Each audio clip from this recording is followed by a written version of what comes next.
എല്ലാവർക്കും നമസ്കാരം. 41 ഡേയ്സിൻ്റെ നമ്മുടെ ചലഞ്ചിൽ ഇന്ന് രണ്ടാമത്തെ ദിവസമാണ്. സോ ഇന്നത്തെ നമ്മുടെ ഒരു ടോപ്പിക് എന്ന് പറയുന്നത് നമ്മുടെ define your passion and purpose and your why. ഇത് മൂന്ന് കാര്യങ്ങളാണ് നമ്മൾ ഇന്ന് ഡിഫൈൻ ചെയ്യാനായിട്ട് പോകുന്നത്. എന്താണ് നമ്മുടെ ഒരു പാഷൻ എന്ന് നമുക്ക് ഡിഫൈൻ ചെയ്യാം. നിങ്ങൾ ഒരിക്കലും മടുക്കാത്ത, അല്ലെങ്കിൽ നിങ്ങൾ അതിനകത്ത് സ്വയം മറന്നിരുന്നു പോകുന്ന, നിങ്ങൾ അതിനകത്ത് ഇഴുകിച്ചേർന്ന് വർക്ക് ചെയ്യാനായിട്ട് സാധിക്കുന്ന, അല്ലെങ്കിൽ വളരെ നിങ്ങളെ എക്സൈറ്റഡ് ആക്കുന്ന, നിങ്ങളത് ചെയ്തുകൊണ്ടിരിക്കുമ്പോൾ നിങ്ങൾക്ക് ഒരിക്കലും മടുക്കാത്തതായിട്ടുള്ള ഒരു കാര്യം നിങ്ങൾക്കുണ്ടെങ്കിൽ അതാണ് നിങ്ങളുടെ പാഷൻ എന്ന് പറയുന്നത്.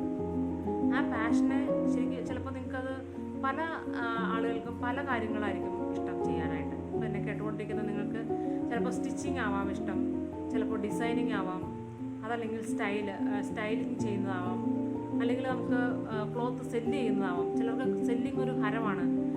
സെല്ല് ചെയ്യുക എന്നുള്ളത് വളരെയധികം ഒരു കിക്കുള്ള കാര്യമാണ്. സോ അതാവാം.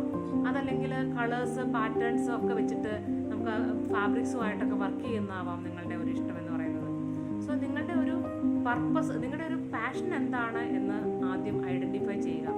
എനിക്ക് എന്ത് ചെയ്തുകൊണ്ടിരിക്കുമ്പോഴാണ് ഒട്ടും ബോറടിക്കാതെ എനിക്ക് ചെയ്യാനായിട്ട് സാധിക്കുന്നത്. സോ ആ ഒരു ചോദ്യത്തിനൊരു മറുപടി കിട്ടിക്കഴിഞ്ഞാൽ അത് നിങ്ങൾക്കൊരു അടുത്തൊരു ക്വസ്റ്റ്യനാണ് നിങ്ങൾക്ക് വേണ്ടത്. എന്താണ് അതിൻ്റെ പർപ്പസ്? എന്താണ് ഞാനിത് ചെയ്യുന്നത് കൊണ്ട് എനിക്ക് എന്ത് ഗുണം, അതുപോലെ തന്നെ അതുകൊണ്ട് മറ്റുള്ളവർക്ക് എന്താണ് ഗുണം? ശരിക്കും പാഷൻ എന്ന് പറയുന്നത് it's about your self and the purpose is about the world. നിങ്ങൾ എന്ത് ചെയ്യുമ്പോഴും മറ്റുള്ള ആളുകൾക്ക് അതൊരു ഗുണപ്രദമാവുന്നുണ്ടോ, അത് അവർക്കൊരു ഉപകാരമാവുന്നുണ്ടെങ്കിൽ അത് നിങ്ങളുടെ ഒരു ലൈഫിൻ്റെ പർപ്പസാണ് എന്ന് പറയാം. ഫോർ എക്സാമ്പിൾ, ഇപ്പോൾ നിങ്ങൾക്ക് ഡ്രസ്സൊക്കെ ഡിസൈൻ ചെയ്യുന്നതാണ് ഇഷ്ടമെങ്കിൽ നിങ്ങൾക്ക് അത് അതർ വിമൻസിനെ സഹായിക്കുകയാണ്. ശരിക്കും പറഞ്ഞാൽ അവർക്ക് കംഫർട്ടബിൾ ആയിട്ടുള്ള ഡ്രസ്സുകൾ ധരിക്കാനായിട്ട് നിങ്ങൾ അവരെ സഹായിക്കുകയാണ് ചെയ്യുന്നത്. അതേപോലെ നിങ്ങൾ സ്റ്റൈലിസ്റ്റ് ആണെങ്കിൽ നിങ്ങൾക്ക് സ്റ്റൈലിസ്റ്റ് ചെയ്യുന്നതാണ് ഇഷ്ടമെങ്കിൽ അങ്ങനെ ചെയ്യുമ്പോൾ ഒരുപാട് വിമൻസിന് അവരുടെ ഒരു ഡ്രസ്സിൽ കംഫർട്ടബിളായിട്ട് വെയർ ചെയ്യാനായിട്ട്, അവർക്ക് നല്ല കോൺഫിഡൻസോട് കൂടിയിട്ട് ആ വസ്ത്രം ധരിക്കാനായിട്ട് നിങ്ങൾ അവരെ ഹെൽപ്പ് ചെയ്യുകയാണ് ചെയ്യുന്നത്.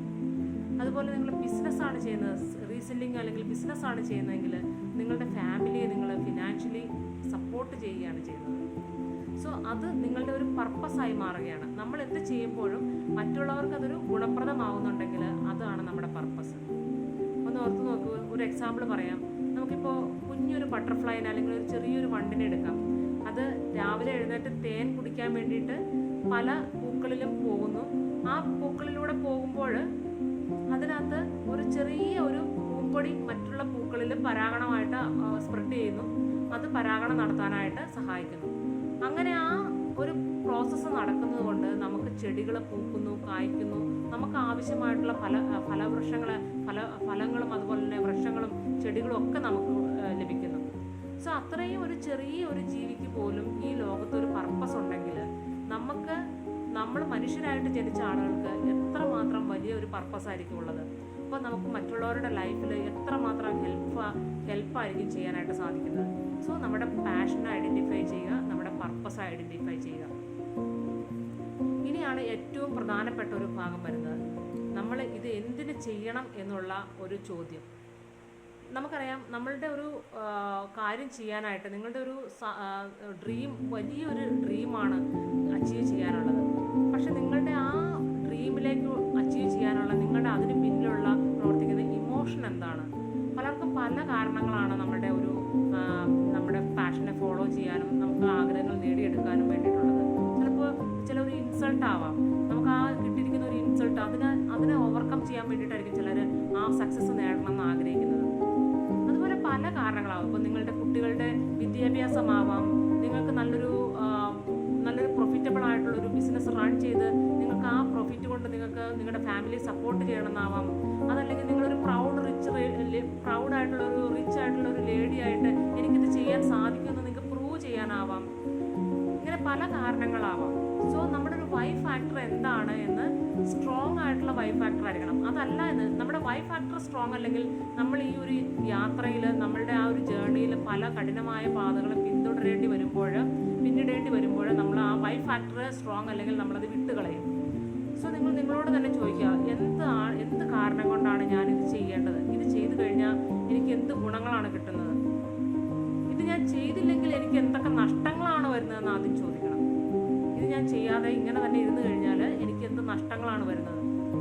നമുക്കിടെ ഒരു വലിയൊരു ഡ്രീമായിരുന്നു, പക്ഷെ നമ്മളൊന്നും പ്രവർത്തിക്കാതെ ചെയ്യാതിരുന്നു കഴിഞ്ഞാൽ നമുക്ക് ആഫ്റ്റർ ഓൾ നമ്മുടെ ലേറ്റർ നമുക്ക് ഇത് പുറത്ത് ദുഃഖിക്കേണ്ടി വരും. അങ്ങനെ ഒരു കാര്യം ഉണ്ടെങ്കിൽ അത് നിങ്ങളുടെ ഒരു സ്ട്രോങ് വൈ ഫാക്ടറാണ്. സോ നമ്മുടെ പാഷൻ എന്ന് പറയുന്നത് നമ്മൾ ഒരിക്കലും മടുത്തു പോകാതെ നമുക്കത് ചെയ്യുമ്പോൾ വളരെ സാറ്റിസ്ഫാക്ഷൻ കിട്ടുന്നതും വളരെ ഇൻസ്പയർ ചെയ്യുന്നതുമായിട്ടുള്ളൊരു കാര്യമായിരിക്കണം. അതുപോലെ നമ്മുടെ പർപ്പസ് എന്ന് പറയുന്നത് നമ്മൾ അത് നമുക്ക് വേണ്ടിയിട്ട് ചെയ്യുമ്പോൾ അത് മറ്റുള്ളവർക്ക് കൂടി ഉപകാരപ്പെടുന്ന ഒന്നായിരിക്കണം. പിന്നെ നിങ്ങളുടെ വൈ ഫാക്ടർ എന്ന് പറയുന്നത് നിങ്ങൾ ഒരിക്കലും മടുത്തു പോകാതെ ചെയ്യുന്ന ഒരു കാര്യം ചെയ്യുമ്പോൾ തടസ്സങ്ങൾ വന്നാലും അത് എനിക്ക് ചെയ്യണം, ചെയ്തേ മതിയാവൂ എന്നുള്ളൊരു തീരുമാനം, നിങ്ങൾക്ക് ഒരു ഉറച്ച തീരുമാനം ഉണ്ടായിരിക്കണം. അതിൻ്റെ പിന്നിലൊരു സ്ട്രോങ് വൈ ഫാക്ടർ നിങ്ങൾ കണ്ടെത്തണം. ആ സ്ട്രോങ് വൈ ഫാക്ടർ ഇല്ലെങ്കിൽ നിങ്ങൾക്ക് പകുതിക്ക് വെച്ച് ആ ജേർണി പൂർത്തിയാക്കാനായിട്ട് സാധിക്കില്ല. അപ്പോൾ അതുകൊണ്ട് നിങ്ങളുടെ ഈ 3 കാര്യങ്ങളും നിങ്ങൾ ഐഡൻറ്റിഫൈ ചെയ്യണം. നിങ്ങളുടെ നോട്ട് ബുക്ക് എടുത്തിട്ട് എഴുതുക, my passion, this is my passion. ഇതാണ് എൻ്റെ passion. This is my purpose, ഇതാണ് എൻ്റെ ഇതുകൊണ്ടുള്ള ജീവിത ലക്ഷ്യം, അല്ലെങ്കിൽ എൻ്റെ പർപ്പസ് ഇതാണ്. Why should I do this, ഇതാണ് എൻ്റെ ഒരു വൈ ഫാക്ടർ. ഞാൻ ഇത് ചെയ്തില്ലെങ്കിൽ ഞാൻ എവിടെ എത്തും, ചെയ്താൽ ഞാൻ എവിടെ എത്തും, ഇത് ചെയ്യാതെ ഞാൻ വിട്ടു കഴിഞ്ഞാൽ എനിക്ക് എന്തൊക്കെ നഷ്ടങ്ങളുണ്ടാവും. This is my why factor. അപ്പോൾ ഈ ഒരു 3 കാര്യങ്ങൾ നിങ്ങൾ ഐഡൻറ്റിഫൈ ചെയ്യാനാണ് ഇന്നത്തെ സെക്കൻഡ് ഡേ ചലഞ്ചിനകത്ത് നമ്മൾ തന്നിരിക്കുന്ന ടാസ്ക്. സോ നിങ്ങളിത് ഏറ്റെടുത്ത് ചെയ്യുക. നമ്മുടെ ചെറിയ ചെറിയ ടൈനി ഫോക്കസ്ഡ് ആക്ഷൻസ് ആയിരിക്കും നമ്മളെ വലിയൊരു സക്സസ്സിലേക്ക് കൊണ്ടെത്തിക്കുന്നത്. ഇതൊരു തുടക്കം മാത്രമാണ്. നമ്മുടെ സെക്കൻഡ് ഡേ ആയിട്ടുള്ളൂ. ഫസ്റ്റ് ഡേയിലെ ടാസ്ക് നിങ്ങൾ കംപ്ലീറ്റ് ചെയ്തു എന്ന് ഞാൻ വിശ്വസിക്കുന്നു. കണ്ടില്ലെങ്കിൽ നമ്മുടെ യൂട്യൂബിൽ വീഡിയോ കിടപ്പുണ്ട്, അത് പോയിട്ട് നോക്കിയിട്ട് ചെക്ക് ചെയ്തിട്ട് നമ്മുടെ ആ ഒരു ഫസ്റ്റ് ടാസ്ക് ചെയ്യുക. സെക്കൻഡ് ഡേയിലെ ടാസ്ക് നിങ്ങൾ ചെയ്യുക. അതിനുശേഷം നമുക്ക് സ്റ്റെപ്പ് ബൈ സ്റ്റെപ്പായിട്ട് നമ്മുടെ ഒരു ജേർണി പൂർത്തിയാക്കും. This is A progressive journey. Success എന്ന് പറയുന്നത് ഒരു പ്രോഗ്രസീവ് ജേർണിയാണ്. അത് നമ്മൾ വിജയിക്കുന്നത് വരെ ആ പ്രോഗ്രസീവായിട്ട് നമ്മൾ ചെയ്തുകൊണ്ടേയിരിക്കും. So thank you for watching me. Thank you so much. നിങ്ങൾ ഇതുവരെയും ഈ ഒരു ചാനൽ സബ്സ്ക്രൈബ് ചെയ്തിട്ടില്ലെങ്കിൽ പ്ലീസ് ഒന്ന് സബ്സ്ക്രൈബ് ചെയ്യുക. നിങ്ങൾക്ക് നമ്മുടെ കൂടെ ചേർന്നുകൊണ്ട് ഒരു ഫിനാൻഷ്യൽ ഫ്രീഡം അച്ചീവ് ചെയ്യണം, നിങ്ങളുടെ ഒരു സ്കില്ലിനെ ഡെവലപ്പ് ചെയ്തുകൊണ്ട് അതിലൂടെ നിങ്ങൾക്ക് ഒരു വരുമാനം നേടണം എന്ന് ആഗ്രഹിക്കുന്നുണ്ടെങ്കിൽ നമ്മുടെ പാഷൻ ടു ബിസിനസ് കമ്മ്യൂണിറ്റിയിൽ ജോയിൻ ചെയ്യുക. It's me signing out, Rajimol PS.